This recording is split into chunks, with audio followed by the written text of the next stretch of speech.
Caros colegas, o acesso, a permanência e a participação de todos os alunos nas escolas distinguem os ambientes educacionais inclusivos.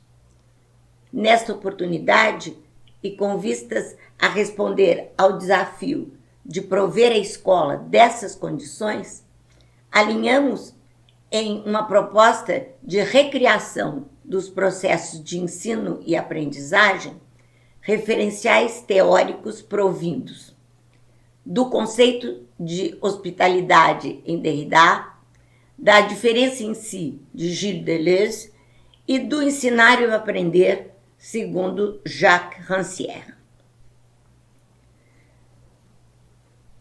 Iniciarei com a questão da hospitalidade e o acesso à escola. Tudo começa no acesso à escola. Estamos, de fato, bem longe ainda do que é o papel da escola. Acolher a quem chega como um anônimo, mas que tem garantido um lugar nesse lugar. Porque a hospitalidade, como nos ensinou Derrida, se dá ao outro antes que o outro se identifique, antes mesmo que ele seja posto ou suposto como tal, um sujeito de direito. Aquele que chega tem necessidades, precisa ser ouvido no que deseja, espera ser atendido no que lhe falta para prosseguir na sua caminhada. Assim, iniciamos nosso primeiro tópico de reflexões e proposições nesse momento, ou seja, a hospitalidade e o acesso à escola. Muitos me conhecem pela defesa intransigente do direito à educação, do direito à hospitalidade absoluta nas escolas. Essa acolhida que ultrapassa até mesmo o direito à educação, mas que se apega a ele para manter-se ainda mais forte. Não vejo essa defesa como notável, impertinente e temida bandeira educacional como muitos apregoam. Vejo-a como consequência de um entendimento básico do que compete à escola na educação das gerações. Ou seja, ser responsável por ensinar indistintamente a todos os que a ela chegam, preparando-os para a vida pública. A recepção incondicional aos alunos é, pois, a marca, o propósito primeiro das escolas, uma divisa que vale para todos, em todos os níveis de escolaridade. O direito à hospitalidade incondicional traz à tona as falsas categorias que inventamos para confinar pessoas a uma identidade fixada e estabelecida de aluno, em razão de um ou de outro atributo escolhido, firmado, previamente estabelecido. Um ou mais atributos, porém, não dão conta do que o humano é por inteiro. Somos seres unívocos, mesmo dentro de um mesmo grupo identitário, nos quais ou no qual queiram ou queiramos nos alojar. A capacidade multiplicativa da diferença, o devir, o tornar-se alguém, desmistificam o que é impropriamente definido como diversidade e pluralidade. Palavras de uso tão frequente e tão indevido. Estas celebram o politicamente correto, aceitando, tolerando os diferentes, aqueles negativamente valorados, seja pela diferença entre uns e outros e a diferença de uns sobre os outros. A diferença nada tem a ver com o diferente, como pensa a maioria. Tal como a hospitalidade, a diferença é ilimitada e, portanto, não pode ser contida em conceitos, grupos e quaisquer representações. O processo formatado, fechado, conduzido para perpetuar uma dada idealização de aluno, estipula e destina lugares, tempos, valores, modos de ser para o aluno ingressante. Tal formatação continua sendo uma ameaça aos alunos que conseguiram acesso à escola, mas por meio de processos de seleção arbitrariamente definidos. Para mudar os rumos da escola, o primeiro passo é, pois, dar as boas-vindas a todos os alunos que chegam, a todos os aspirantes à vida pública, aos que buscam a escola para aprender a viver e a ser cidadãos. Neste ponto, vamos então passar para um segundo foco, em que traremos a hospitalidade e a permanência dos alunos na escola. O acesso incondicional à escola nos leva a uma situação que lhe é consequente: a hospitalidade em relação à permanência desse aluno nesse seu lugar de direito, convivendo com colegas de sua geração. Para alguns alunos, contudo, a exclusão, seja da turma ou de sua caminhada escolar, é um risco ainda presente. Tal perigo decorre do fato de as escolas se apegarem a determinados parâmetros de competência, perfis, tipos e níveis de desempenho e outras formas pelas quais circulam o preconceito e a discriminação. As avaliações que buscam médias ou mediocridades convalidam índices de desenvolvimento pessoal e institucional que desconhecem a dignidade, a dedicação, o interesse de aprender desses que são chamados alunos de inclusão.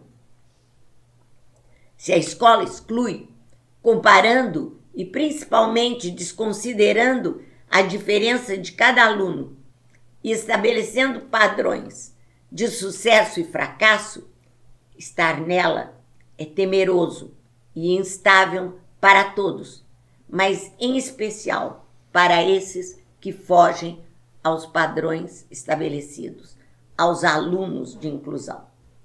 Via de regra, as escolas recorrem a todos os expedientes para colocar nas costas do aluno fora do padrão desejado a deficiência que é dela própria, escola, e do corpo de profissionais que a compõem. Estariam os professores abertos para questionar as barreiras que existem neles próprios, tais como a ignorância do que são suas atribuições como formadores? Esses profissionais conseguem reconhecer, por detrás da incompetência alegada por eles próprios, a insegurança, o medo de desobedecer a seus superiores, o desejo de serem bem-sucedidos diante das exigências de produtividade exigidas pelo processo escolar? E assim, a permanência de alguns alunos é negada e justificada.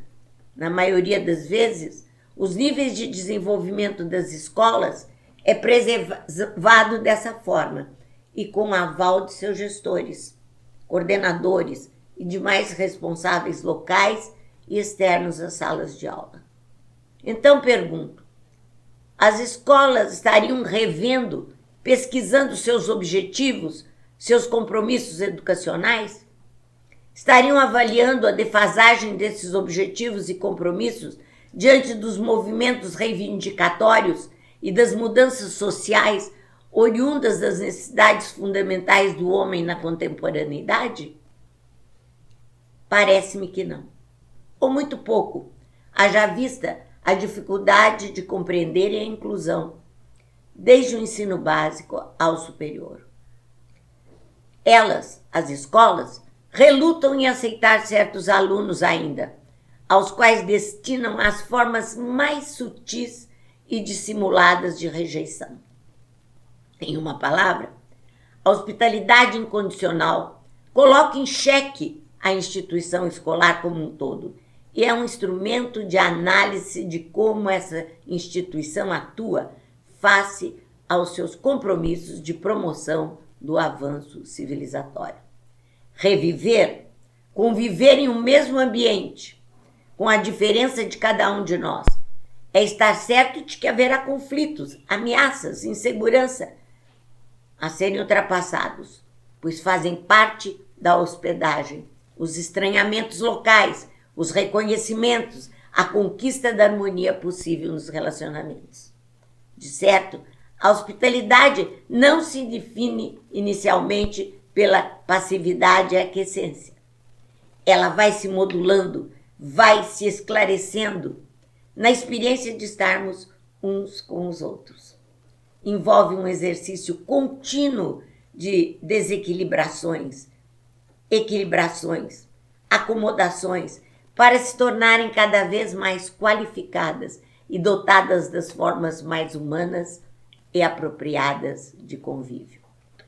A permanência do aluno em qualquer escola ou curso, sejam quais forem os seus níveis, não é questão de favoritismos, de direitos conquistados e consagrados no Brasil e em muitos outros países. É uma questão de políticas públicas educacionais, orientando a atualização de objetivos e de práticas pedagógicas na escola, com muito mais força ainda. Isso posto, partimos para o terceiro tópico dessa conferência: a hospitalidade e a participação de todos os alunos no processo escolar. A garantia do acesso e da permanência na escola culminam com a participação de todos os alunos no processo educativo, segundo suas capacidades, interesses, contribuições. Algumas perguntas parecem-me essenciais trazer para iniciar esse tópico. Faço-as para mim frequentemente como professora. São elas: o que é ensinar como ato que define a atuação profissional de um professor? O que fazemos quando ensinamos? O que deixamos de fazer? Saberíamos mesmo ensinar? O que significa ser um professor, uma professora que ensina bem? O que ensina mal? Ensinamos só quando alguém aprende o que lhe ensinamos? Tem sentido ensinarmos sem que alguém aprenda? Saber dividir o que sabemos com os alunos, sem critérios mesquinhos, sem espaços limitados, hierarquias, presunções de todo tipo? Em nossas aulas, recebemos com respeito a palavra, a experiência, a inquietude, as dificuldades, as novidades trazidas por um aluno que chega e nos faz perguntas e que quer abrigo para suas ideias, opiniões em nossas aulas? Enfim, somos hospitaleiros quando ensinamos? Tentarei comentar essas questões sem pretensões de ditar respostas definitivas. Parto para discutir este tópico da pedagogia revolucionária de um educador do século XIX, Joseph Jacotot, muito desconhecido entre os professores. Suas posições educacionais nos foram trazidas por Jacques Rancière em um livro denominado O Mestre Ignorante, 5 lições sobre a emancipação intelectual.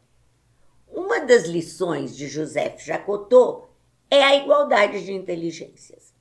Não havendo hierarquia intelectual entre o professor e o aluno, o fundamental nos atos de ensinar e aprender passa a ser a reciprocidade, a relação respeitosa entre as partes, no âmbito da construção do conhecimento e das experiências vividas na cena educacional. Isso não significa negar a autoridade do professor, mas, ao contrário, fortalecê-la e ampliá-la no sentido de não ser exercida apenas para sancionar, para estabelecer só o que é correto e o esperado. Ensinamos quando disponibilizamos o que sabemos, seja em uma resposta, em uma exposição de conteúdos, seja em uma opinião, em um exemplo. E para não distorcer e mesmo negar o modo pelo qual se desenham os caminhos do conhecimento no ato educativo, aqui novamente o acolhimento incondicional às respostas do aluno, às suas escolhas, aos traçados pelos quais se dispõe a percorrer as trilhas do conhecimento para chegar ao que procura, é condição sine qua non.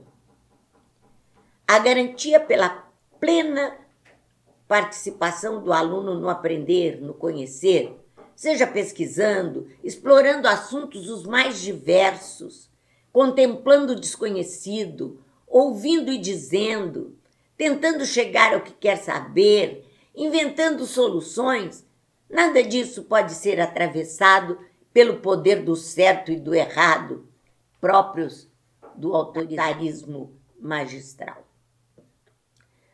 A origem do termo ensinar é insignare, que remete a signo, sinal. Ao ensinar, o professor disponibiliza ao aluno um signo, um sinal, como nos ensinou Gilles Deleuze. Eis o sentido do ensinar na perspectiva da hospitalidade que aqui defendemos. Assim sendo, não somente um professor pode nos prover de signos. Livros, filmes, obras de arte, diálogos, lembranças, palavras soltas ou entrelaçadas numa prosa, um objeto, cartas, fotos, acontecimentos fortuitos, grandes ou pequenos momentos de nossas vidas, revisitados em um instante. Uma cor, um sabor, um odor, uma melodia, um filme, um gesto, são signos e podem nos ensinar. O signo é o elo de comunicação entre o aluno e o professor, entre seres e objetos em situações outras envolvidas nos atos de entendimento. O signo, contudo, só é signo quando afeta, provoca, desestabiliza, atrai alguém. Tudo depende dessa afetação. Em situações inóspitas, a apreensão do signo também se dá, mas carregada de suspeição e da supressão da liberdade de seguir o caminho a que um signo pode levar. A importância de ser um professor que não reprime, que não impõe um único roteiro e ponto de chegada ao aluno, é esperado do ensino hospitaleiro, para que não haja reprodução, repetição pura e simples de um sentido pré-definido de conhecimento, mas uma livre reinterpretação do signo emitido. Como bom hospedeiro, o professor não tem prescrições, nem as melhores rotas que precisam ser seguidas, aprendidas, reproduzidas para que o aluno chegue ao destino pretendido. Para o professor e o aluno que se envolvem na busca e criação de caminhos que levam a um conhecimento possível, nada está pronto. O professor acompanha, penetra nos atalhos, derivações, considera os traçados feitos pelo aluno na caminhada do saber. As buscas e decisões desse aluno, no entanto, não dispensam o professor.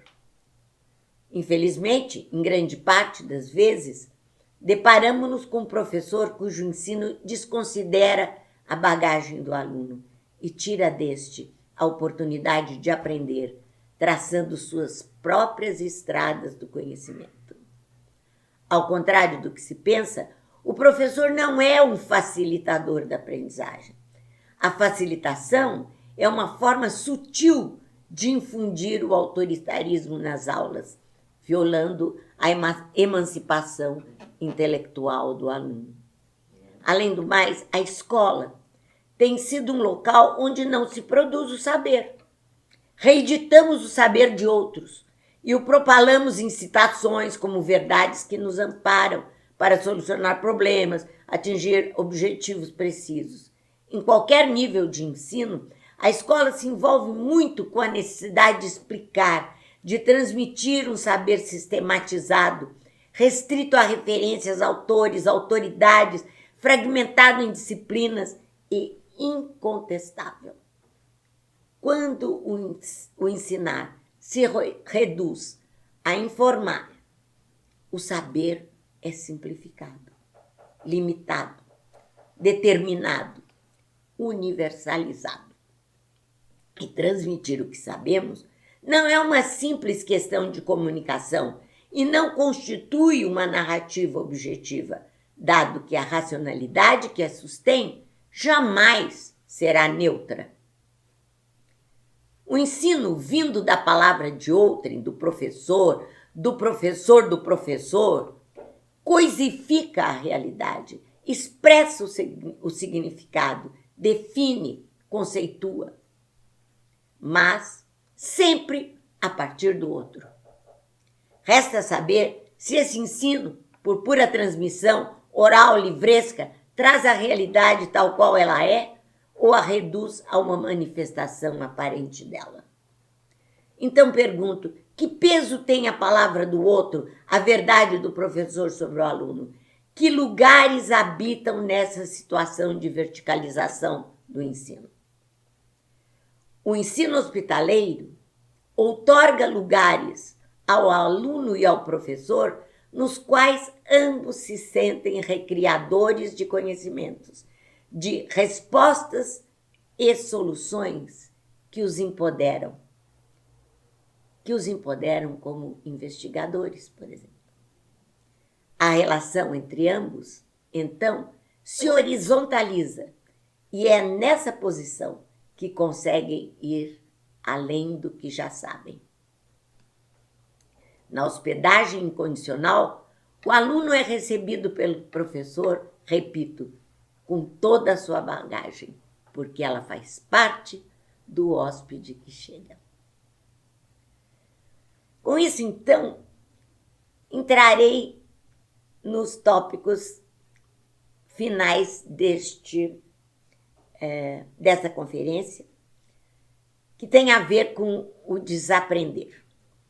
Primeiramente, o que desaprender para ensinar na hospitalidade? O que seria necessário desaprender para ensinar na hospitalidade, condição para que haja participação de todos na construção do conhecimento nas escolas?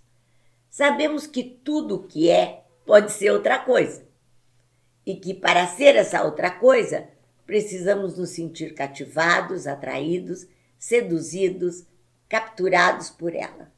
No geral, os professores buscam pouco dessa atração. Buscam métodos ditos consagrados para ensinar e desconhecem que os alunos têm os seus próprios métodos para aprender. Isso é inegável, embora poucas vezes nos damos conta disso. O professor, afetado pelo que trata, ensina, ao comunicar-se com os alunos, embora se prepare, estude o assunto, sempre terá o que aprender. Ressignificar o ato de ensinar, então, abre portas para que o aluno reconheça a importância de sua busca e de sua competência pessoais para criar e emitir signos. O aluno precisa se perceber como alguém que cria e emite signos, ou seja, como alguém que também ensina. O ensinar na concepção da hospitalidade produz a trama necessária entre os envolvidos no ato de conhecer. Ou seja, o aluno e professor se misturam e se tornam partes interessadas de uma mesma busca. Tal mudança, tão necessária no ensino que temos hoje, não exige grandes preparações, formações, como é esperado. Requer, contudo, que estas mudanças sejam legítimas, convictas e despidas de interesses, inseguranças de ambas as partes, do professor e do aluno. O ensino por meio da explicação, por exemplo, é uma forma manifesta e ao mesmo tempo velada do que autoritário, de ascensão, de força, de aniquilamento do aluno. O fato de se conceber o professor como alguém que sempre entende ou deve entender mais e melhor de um certo tema, se alastra dentro e fora da escola. Essa figura do explicador que tanto nos tem marcado como profissionais, infelizmente. Aquele que chega para aprender tem que se sentir diante de quem o hospeda como um ser livre e privilegiado pelo acolhimento. A explicação estrita, inconteste, que é essa pecha que nos marca, subsiste nas escolas, porque ainda há muitos de nós que consideram o aluno um ser incapaz de compreensão, um ser incapaz da compreensão definida pela escola, impressa no currículo e nos livros adotados. Daí a grande dificuldade que os professores têm de receber alunos que já vêm identificados pela dificuldade de aprender. O aprender como experimentação e a liberdade de criação como condição de construção do conhecimento são pouco difundidos nos cursos de formação dos professores, nas reuniões das escolas, nas leituras tradicionais oferecidas como atualização pedagógica. De certo, tais ideias não são bem aceitas pelos que desconsideram a importância das inovações, mas tem muito a dizer a todos os que entenderam o sentido transformador do trabalho educacional em escolas hospitaleiras. E agora, o que desaprender sobre o aprender? A igualdade das inteligências nos faz reconhecer novamente o que está ainda muito velado aos professores em geral. Ou seja, a aprendizagem cabe exclusivamente aos alunos, muito embora nem mesmo esses alunos, os nossos alunos, saibam quando e como aprendem. Como e quando aprenderam. Talvez eles apenas sintam quando algo lhes toca, lhes perturba. E às vezes isso só ocorre muito posteriormente.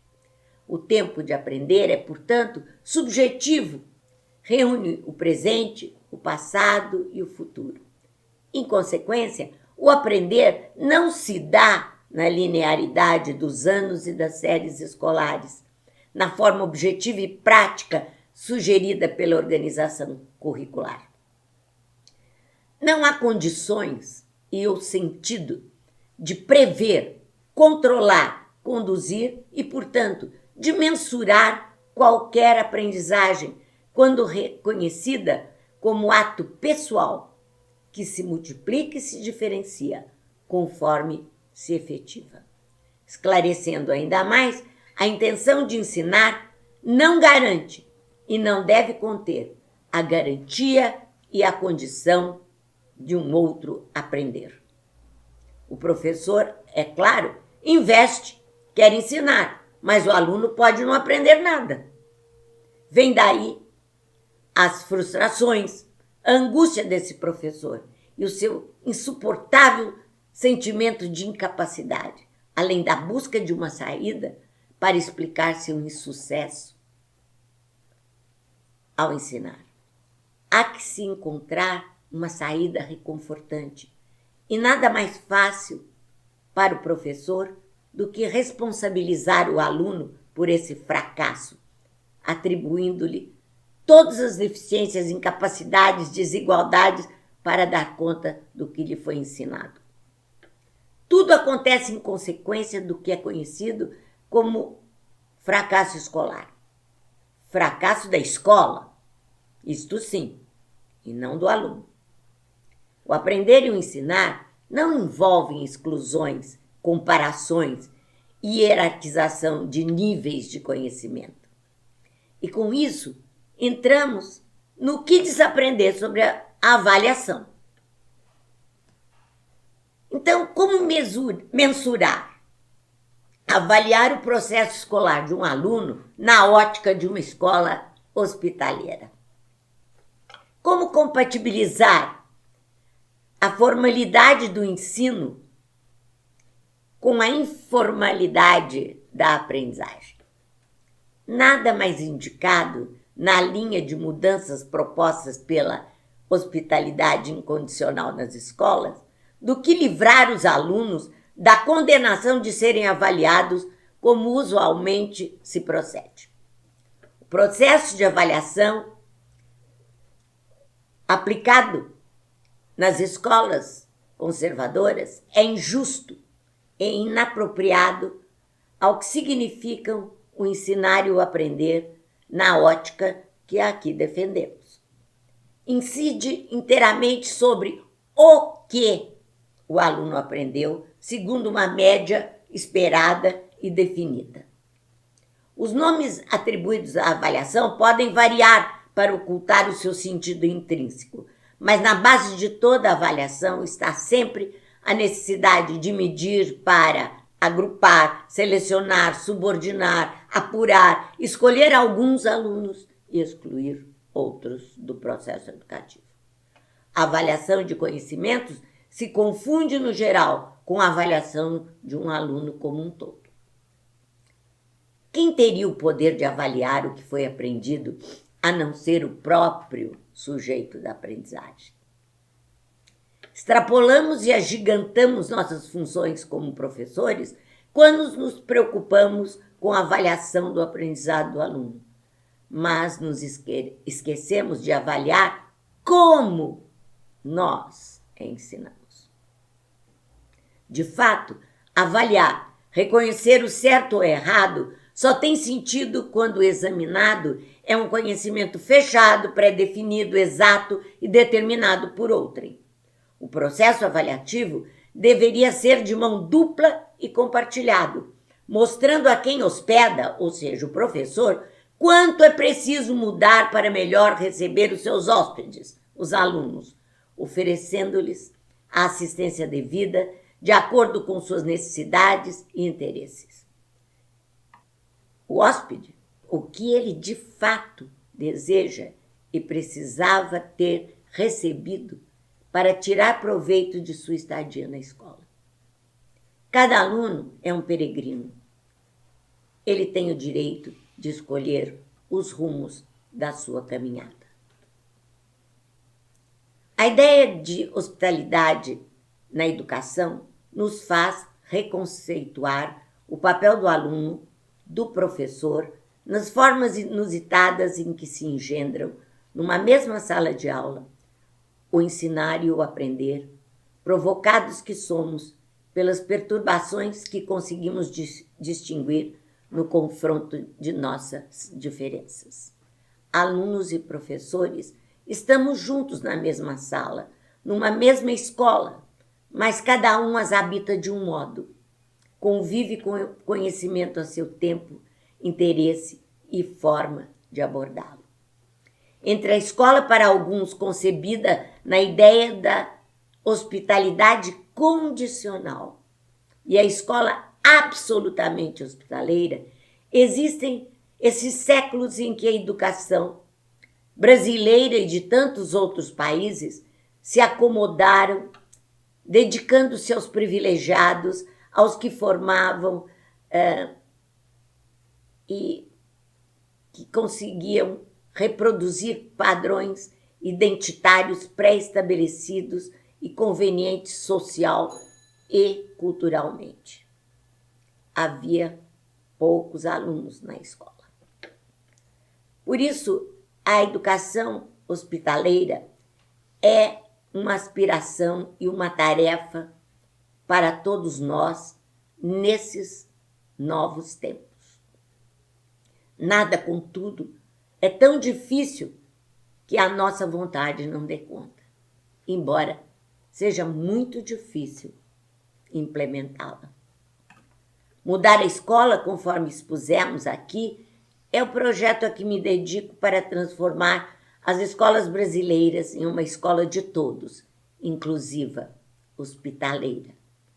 O direito ao acesso, permanência e participação em um projeto escolar para todos não é unicamente uma questão de direitos, repito, assegurado a todos os alunos, mas a proposta exige transformação de todo o contexto educacional e do pessoal nele envolvido. A escola inclusiva é o ideal que toma forma a partir de um projeto de nação, de uma vontade política firmada no propósito de todos de reconhecer e de fazer da instituição escolar um lugar em que o sonho de um mundo melhor é embalado e construído.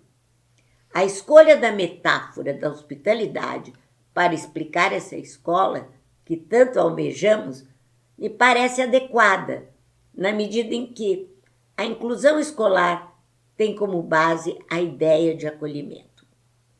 Por outro lado, a hospitalidade também nos remete a uma análise do ensinar e o aprender na escola que sustenta uma prática pedagógica inovadora e consentânea à inclusão, como tentei explicar nos tópicos anteriores desta conferência.